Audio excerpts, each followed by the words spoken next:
The billionaire mocked arrogantly. "I'll give you $5 million if you serve me in Arabic."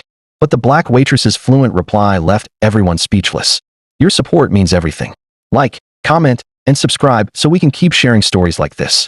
Let's start today's story. Table 7, nestled in a velvet alcove, was the source of today's tension. Omar Al-Jamil, CEO of Onyx Global Holdings, radiated a calculated arrogance. Impeccably dressed, eyes the color of polished obsidian, he was a king at 32, already bored by the predictable deference of the world. "Good evening, sir. Welcome to Aura. May I get you started with something to drink?" Aisha's voice was smooth, her professional smile locked in place as his gaze assessed her, lingering briefly on her name tag. Instead of answering, Omar leaned back, speaking a fluid, dismissive line of Arabic to his two silent companions, triggering a ripple of laughter. Aisha stood still, every muscle coiled. She had dealt with worse. "A bottle of your finest, the 2005 Chateau Margaux," he finally said in English, his accent crisp. "And perhaps you could recommend something special, Miss Jones." "The chef's tasting menu is exceptional tonight, Mr. Al-Jamil, featuring a saffron-infused lamb course that is off-menu." Omar smiled, the expression cold. "I'm not interested in what everyone else gets. I'm Omar Al-Jamil. I acquire buildings, Miss Jones. Soon, this entire block will belong to Onyx Global."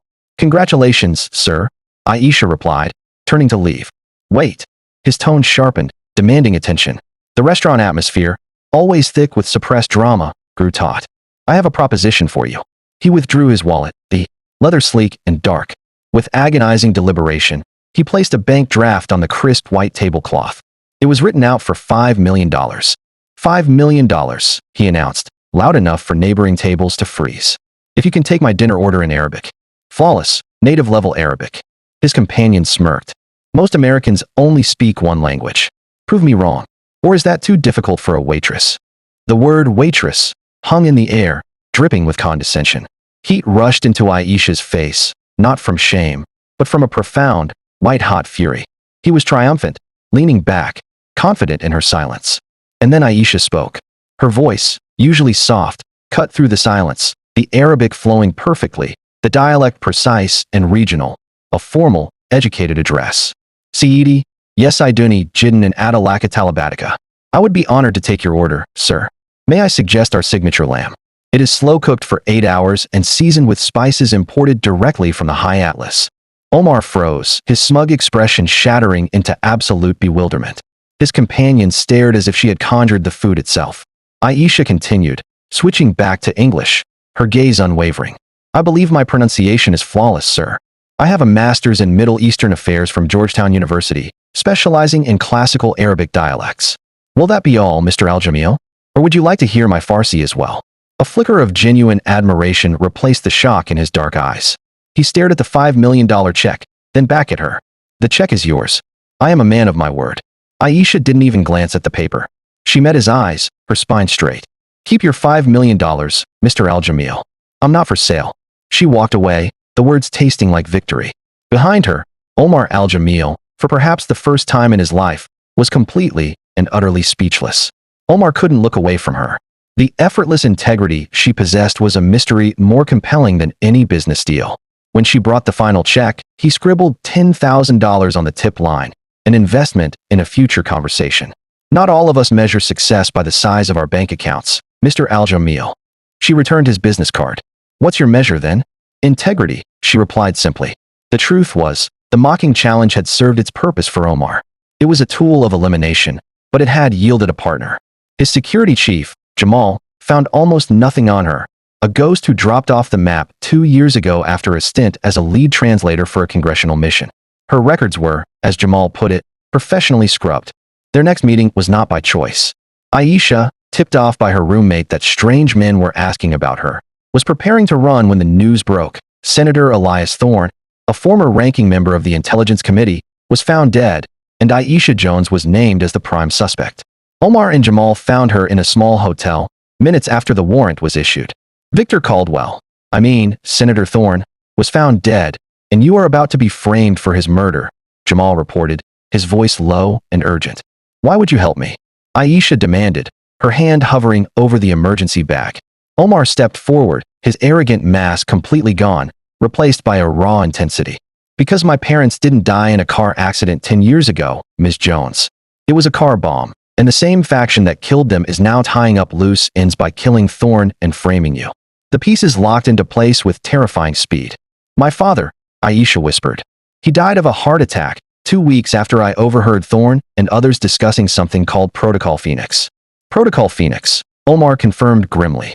The financial and military operation designed to destabilize the entire region. Thorne was their American handler. Our fathers were partners, allies against this conspiracy. Now, they're coming for us. We need proof to stop the final phase, a coordinated attack set to happen tomorrow at the U.S. Middle East Peace Summit. Aisha looked at the powerful man who had mocked her hours before, now risking his entire empire for vengeance and truth. Where do we find this proof? Omar's smile was dangerous. My annual charity gala is tonight. Our target, Prince Tariq Al-Hassan, the architect of Protocol Phoenix and my parents' killer, will be there. I plan to steal the final evidence from his hotel suite while he's distracted. Breaking and entering in a ball gown, Aisha said, a reluctant smile touching her lips. I never said I couldn't do it. I just said it was crazy. The sapphire gown shimmered under the chandeliers of the Onyx Global Grand Ballroom. Aisha, introduced as Isabelle Lauren, a French art consultant, felt the electric tension of the disguise. Across the room, Prince Tariq Al-Hassan, tall and lean, looked like pure power. Suite 4208, Jamal's voice whispered in her earpiece. You have 9 minutes during the security shift change. Aisha accessed the executive floor using credentials Jamal had prepared. The suite was breathtaking. She located Prince Tariq's briefcase inside the closet safe. The miniature electronic device disguised as a lipstick tube bypassed the biometric lock. Inside, a small, external hard drive held the key. Working with frantic efficiency, she downloaded the data. What she saw confirmed everything: names, communication logs, and irrefutable proof linking Senator Thorne to the initial funding of Protocol Phoenix. The sheer scope of the planned terror was staggering. 30 seconds, Jamal urged. Aisha finished the download, replaced the hard drive, reset the safe lock, and melted into the shadows behind a floor-to-ceiling curtain just as 2 guards entered. They checked the safe, spoke briefly in Arabic, and left. Mission accomplished. But the danger wasn't over. As she rejoined the gala, Prince Tariq approached. We have met before, Mademoiselle Lauren, he said, his eyes drilling into her, cutting through the French accent and the expensive mask. Washington, the diplomatic mission. Her heart hammered, but her smile never faltered.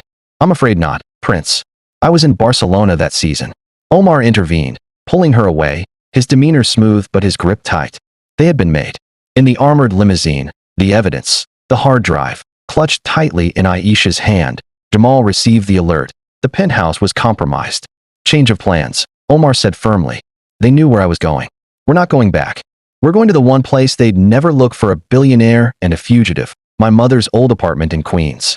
They worked through the night, compiling the data into a narrative that even the most compromised official couldn't dismiss. Their target, Director Amelia Vance, the current CIA director and Omar's family friend.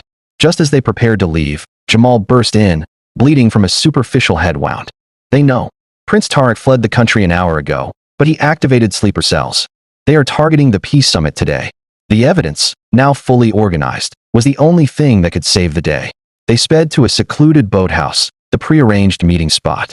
Director Vance was waiting. She listened, her expression growing grave as they laid out the details of Protocol Phoenix. This goes deeper than I imagined, Vance said.